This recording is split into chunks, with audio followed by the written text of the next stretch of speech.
Nightingale. Good evening. We start tonight with an alarming snapshot of how the cost of living crisis is even stopping some cancer patients from getting treatment. A survey carried out for ITV News found more than half had missed vital hospital appointments because they simply couldn't afford the travel, childcare or the time off work. Maggie's, a charity which offers free professional support to patients, says a majority of sufferers were also considering returning to work earlier than they really felt able to. And it is very concerned that extremely ill people are putting their lives at risk.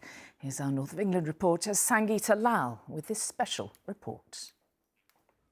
And I asked the nurse the other day, what's the outcome if I don't take this treatment? And it weren't very good. You just think, maybe if I don't have this treatment, I can just go back to work and carry on. Choosing between life-saving treatment or surviving day to day. A decision cancer patients say they shouldn't have to make, but one they're considering as the cost of living rises. We had no choice but to put it up for sale. Ray lives with chronic lymphatic leukemia. His treatment means he can no longer work as a joiner and means he's had to sell his home. And if you work for yourself, you don't get paid to have days off. Have you ever considered missing appointments or missing treatments? Yeah, often, yeah. But I don't think people understand that. Because they always say, you know, oh, cancer, be brave, be strong and all that. Well, they don't realise it's not that that's getting you down. It's a tough decision to make. And he's not the only one having to make it. A survey conducted for ITV News shows 56% of people living with cancer have missed hospital appointments because they can't afford to miss work or because of the rising fuel prices, with nearly half considering stopping treatment early. It also shows almost 70% of patients are considering returning to work earlier than advised because they're worried about being able to afford getting by each day. It's something cancer charities are trying to help patients with. Cost of living's going up and we just need to check that you're getting all those benefits you're entitled to. Lynn was diagnosed with breast cancer in February this year. She's an NHS carer but unable to work through her treatment. From December she'll have no income. She's applied for benefits to help but it'll be at least 13 weeks before she receives them. It's upsetting. And then you think, I didn't want to claim anything. But then I had no choice, otherwise I wouldn't be able to survive. Morning ladies, how we doing? Lynn's considering returning to work early while she waits for her benefits, but the Department for Work and Pensions says its waiting times are improving, now down to 8 weeks. But charities say that's not soon enough. Patients are going back to work during treatment. It's going to have an impact on their recovery time. It's really frustrating that the support isn't there when they need it.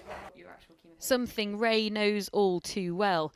But while he tries to just focus on getting better and enjoy every day, there's always something else on his mind: the cost of living. Sangeeta Lal, ITV News, Manchester. Well, our health editor Emily Morgan has more on this. Emily, I mean, it really is concerning, isn't it, that people are actually missing treatment because they can't afford to take it. What are the consequences of this? Well, I think sadly the consequences are pretty obvious and they are also twofold. So firstly, missing treatments could mean that they're not as effective. It could also mean that the cancer could come back more quickly, and it could also mean that the patient may deteriorate and therefore end up dying from the disease. Secondly, it's really important for patients to attend appointments so their clinicians can monitor them, can keep an eye on them. If they don't attend those appointments, then they may be missing some sort of serious side effect like low blood count. So the obvious consequences are that the patient could be worse off. OK, and I see the consequences, but what help is needed to actually help sort this out? Well, for cancer, there is always a financial burden. So patients can't work, they need to stay warm, so they have to heat their home more. They're also going to and from hospital more frequently, so they're using cabs, cars, getting there by the bus. But that, on top of what is going on at the moment, the cost of living increasing at a phenomenal rate, with food prices rising, fuel rising, energy prices rising, it's causing real hardship for them. And I've spoken to Macmillan, they're one of the biggest cancer charities, who say that what they really need is support, and they give out grants, they give out funds, but they are inundated with people needing these funds. They've also had to double the number of people in the office working on those packages. The government is also supporting them. The cost of living payment is going up, benefits are also going up. But these charities worry that it may not be enough, and those people living with the disease may find it gets worse before it gets better. Yes,